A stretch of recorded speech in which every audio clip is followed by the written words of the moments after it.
Hi, I'm Kamon Reynolds, and boy do I have something different today. We got an Apimaye hive to try out this year, and I have heard about them for a long time, but this is the year that I'm trying one out, and I'm really excited to try it out this spring. So hopefully spring won't take that long. We get some bees in here, and we're going to be doing a lot of videos on this because it is like the Swiss Army knife of beehives. It is crazy. I didn't realize as much because I'd never seen one in person, and when I pulled it out of the box, one thing that was extremely apparent about it is that this thing is designed to work with bees and beekeepers to every extent possible. It is pretty crazy designed, and I did not expect that at all.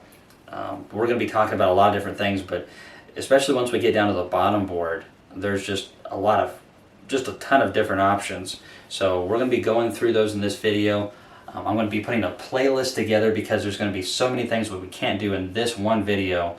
We'll be showing you how to insert the foundation into the different style of frames. We're going to be showing you a lot of different things. So make sure you look into the playlist. We'll have one just for the Apimaye hive system. So let's get started. So everything is insulated. This can really help out, especially in colder areas, but even in hot temperatures, this can help keep the hives cooler. Now, if you've watched my videos, and you see a lot of beekeepers have a lot of hives, especially in the US, wood is the way that we roll. However, I really was excited to finally get something like this that was insulated because we needed to experiment with insulative hives. I think they're going to be more efficient.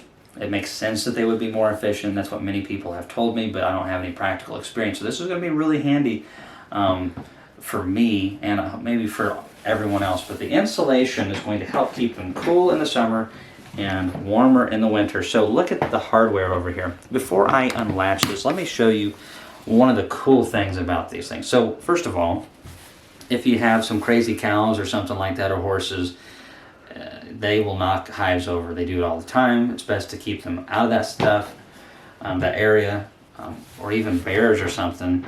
And this all just stays together, which is great.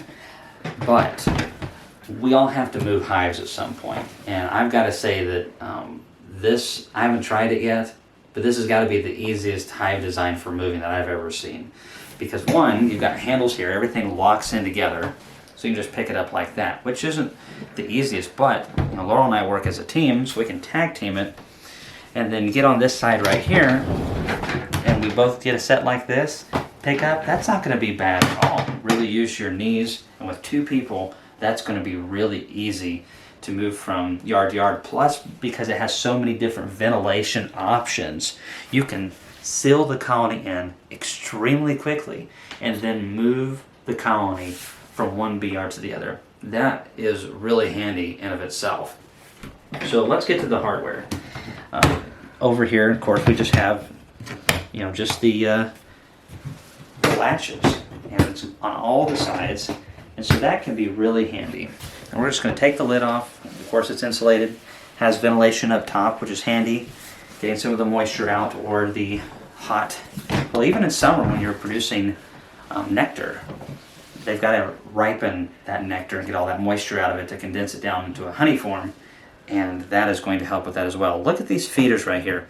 We'll be doing a video just on these sometime in the future, but real quickly, between the two of them they hold a gallon, which if I'm using Pro Sweet, then that's going to be about 12 pounds of feed.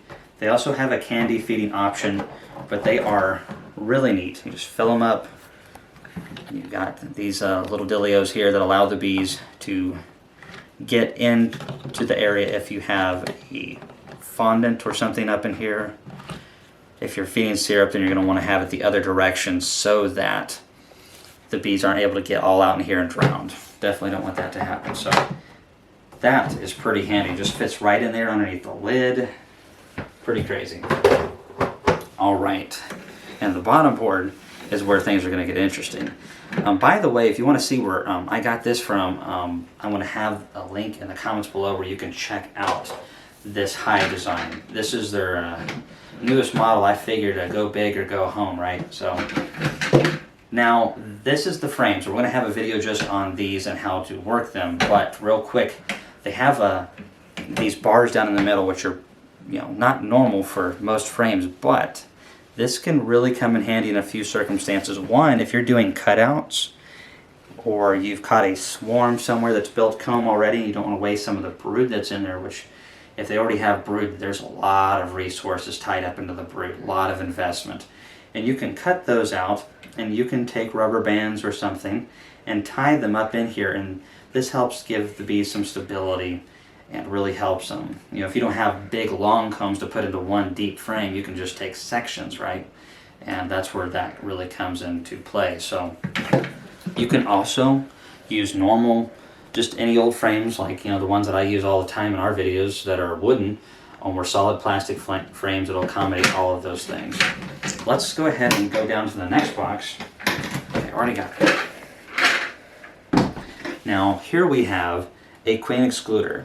Now this is one thing that I feel like over time we're going to encourage others, and I think there's more of a movement of beekeepers moving to a single brood management system. I'm starting to do it more myself. I think just because now we have more technology and the availability of information is out there, more beekeepers are able to learn and realize the merits of having all of your bees in a lower box. There's nothing wrong with doing it differently, but it just makes it so much easier to know all of your broods down below. And of course this queen excluder is going to ensure that that happens. So, you know, it's just a normal queen excluder. I don't think I mentioned these, but these are just spacers. You can leave them in, I am told by the instructions. And that's one thing I wanted to mention as well, is that I read the instructions, and the pictures and the details were really well done. I was really surprised on all the pictures and everything, because I love to read, but I love good pictures. And it was, especially with all the gadgets we're fixing to get down into, the pictures are really helpful. Now, getting past all these frames so we can get to the stuff down below. Down here we have a lot more ventilation, basically like a screen bottom, but this right here is used for pollen trapping. We have a pollen trap that comes built into this device. It's crazy all the stuff this thing has. And I'm really anxious to try this out because I love pollen. And I'm going to be eating it, plus we also are going to be feeding it back to our queen rearing colonies so that we can help our queens be as healthy and as good as possible. But if you're not wanting to produce pollen, then you're going to pull this out, and then you are going to let the bees just be able to come on in, which is the way it's going to be most of the times of the year. But when you want to produce pollen, you're going to push this all the way up, and it meets with this front bit right here. And so the bees are forced to go underneath this section down in here, and they come up through these holes, and when they do that, they cannot fit through with the pollen on their legs, and then that's going to drop down below into this tray right here. Now this is used to close up a section of the hive, which I'll show you in another video whenever you are not collecting pollen. But this is where the pollen's going to fall into. Now when you're not collecting pollen, you can pull this out, and there's a lot of different options here. You can see the varroa mites maybe in a treatment. You can also, I haven't seen instructions that says that you can, but I don't see any reason why you cannot throw some diatomaceous earth down here. If you happen to have a small hive beetle fall down into it, or a wax moth larvae, or a small hive beetle larvae that has been snacking on your pollen patties a little bit and the bees have kicked them off, fall down with that diatomaceous earth, and then they're going to be toast.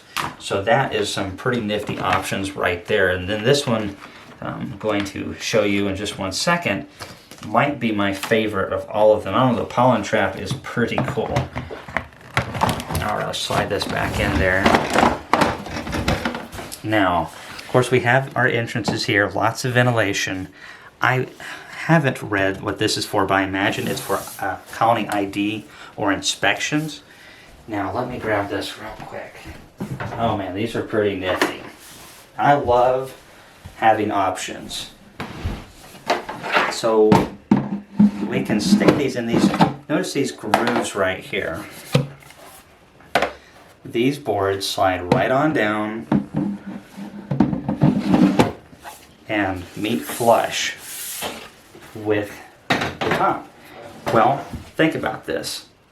If you don't know what we're doing, oops, I think I got the wrong one. They don't go into each one. This one, yeah, this one goes all the way down. Oops, I'm gonna have to pull out this pollen tray. There we go. All right, so now that I pulled out the pollen catching bit, now it's flush. It goes all the way down so the bees can't go from one side to the other. There's a lot of different options in here where you can just have it to where the bees are able to smell each other but not actually get to one another. You can actually get it to where it's big enough where the bees can pass through but the queens can't pass through. That's like an excluder size. There's just where you can have it completely closed off. There's just a lot of different things that you can do. But we can have, you know, the lid technically on this bottom box, and overwinter a 4-frame colony over here and a 4-frame colony over here. But what's even cooler, since we have this one over here, is that we can take this up here, set that down, 4 frames, 4 frames, and then do likewise. And so now, oops, I gotta get that down in there just right. All right, now they can have 2 stories. So we technically could overwinter in this bottom one, and then when spring comes along, they're really building up, we can add another box. They can still benefit from each other, because when you have an insulated hive like this, that really helps, of course, keep the colony warm. But then on top of that, when you have a colony on both sides, they're helping each other stay warm as well, which really helps the colonies in early spring when it's cold. Temperatures are fluctuating a lot, and then they're going to be able to grow more rapidly. Even if it's just by 5%, that really adds up quick in a honeybee colony. So there you have it right there. There's just so many different options, and I haven't even covered everything yet, but that's just the kind of the general overview on the Apimaye Hive system. So you know, this is the new model. Check it out below if you'd like to, but I'm going to be doing several videos this year on it because I'm really excited to try it out, and I like new things. So we'll be trying actually several new products this year. Well, new to me anyways. I know other people have tried these things, but I'll give you a different perspective. I'm anxious to see how they kind of stand up with the colonies that we use all the time that do very well for us. You know, just you don't see a lot of these colonies in my area, and I've heard a lot of people knock some of these type of things, saying that it's a waste of money and different things. But really, when I started calculating up the division boards, the options of having them partially open, or the queen excluder even part of it, the frames, being able to, you can stick plastic foundation in these. I think some of the early models you couldn't have done that, but this can take plastic or wax foundation, or you can just use starter strips. So many different options. Pollen traps, when you add all of these things together, plus you don't need to paint this hive, and it's already pre-assembled. I mean, it's crazy. All the thought and the attention to detail. I know some people don't like all the plastic, but you've got to admit that these things, this system, the Apimaye system, is pretty crazy. A lot of attention went into this. So that being said, looking forward to trying out.